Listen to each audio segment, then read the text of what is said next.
एकादशी दुप्पट खाशी असं म्हटलं जात असलं तरी विठुरायावर असलेल्या श्रद्धेपोटी आषाढी एकादशीचा उपवास आपल्याकडे आवर्जून केला जातो। इतकंच नाही तर रोज चपाती भाजी खाऊन कंटाळा येतो आणि उपवासानिमित्त वेगळे पदार्थ खायला मिळतील म्हणून हा उपवास करणारेही अनेक जण आहेत। पण उपवासाचे पदार्थ काही प्रमाणात वातुळ असल्याने ते प्रत्येकाला पचतातच असं नाही। काही जण भक्तिपोटी निर्जल किंवा फलाहार करून कडक उपवास करतात। पण हा उपवास सोडतात कधी? तर हा उपवास आषाढी एकादशीच्या दुसऱ्या दिवशी म्हणजेच द्वादशीला सोडतात। एकादशीला उपवास करण्याचे प्रामुख्याने 2 प्रकार आहेत। त्याला स्मार्त किंवा भागवत असे म्हटलं जातं। बहुतांशी वारकरी मंडळी भागवत पद्धती मानतात तर स्मृतींना मानणारे स्मार्त एकादशीचे व्रत करतात। वारकऱ्यांमध्ये आषाढी आणि कार्तिकी एकादशीचं फार महत्त्व आहे। या दोन्ही एकादशी पंढरपूरला वारकऱ्यांची गर्दी होते। एकादशीच्या दिवशी विठुरायाचं आणि रुक्मिणी मातेचं दर्शन घेणं फार पुण्याचं मानलं जातं। त्यामुळे आषाढीला लाखो वारकरी उपवास करून देवाचं दर्शन घेतात। एकादशीचा उपवास का करतात? एकादशीचं व्रत का करावं यासाठी काही कथा सांगितल्या जातात। त्यातील देव आणि दानव यांच्यातील युद्धाची कथा प्रमुख आहे। कुंभ नावाच्या राक्षसाचा मुलगा मृदुमान्य याने तप करून शंकराकडून अमरपद मिळवलं आणि त्यामुळे तो ब्रह्मदेव, विष्णू, शिव अशा सर्व देवांपेक्षा ताकदवान झाला। त्याच्या भयाने सर्व देव त्रिकुट पर्वतावर एका गुहेत लपून बसले आणि त्या दिवशी एकादशी होती।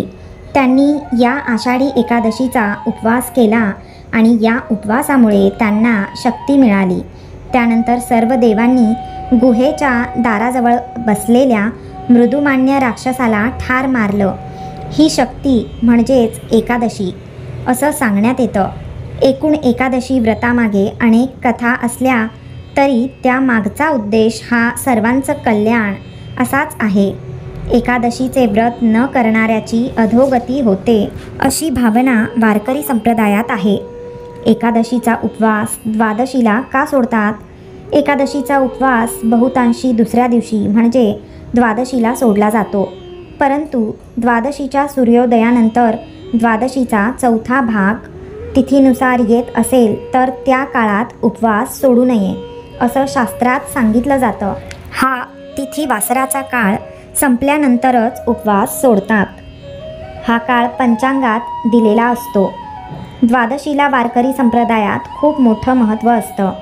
याच दिवशी भगवंत प्रकट झाल्याची मान्यता असून बार्शी येथील भगवंत मंदिरात शेकडो वर्षांपासून भगवंत प्रकट उत्सव साजरा होत असतो।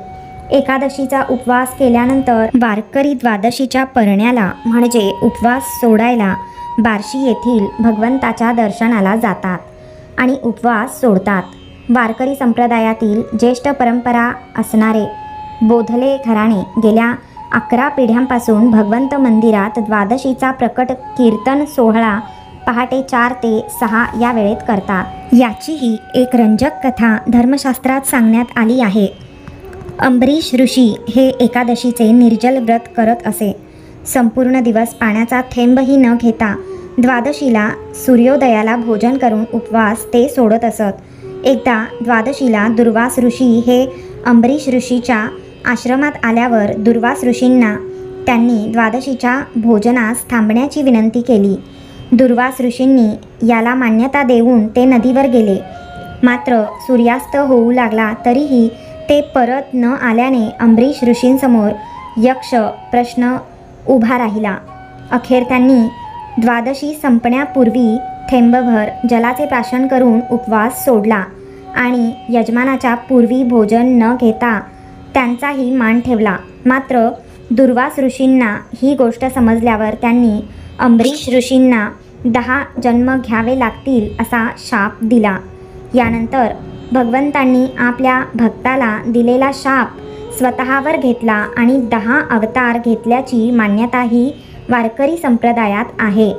त्यामुळेच वारकरी संप्रदायात एकादशीला अनन्यसाधारण महत्त्व असून हे व्रत प्रत्येक वारकरी मनोभावे करत असतो.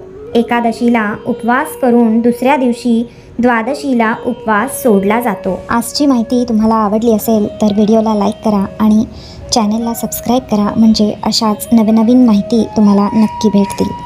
धन्यवाद.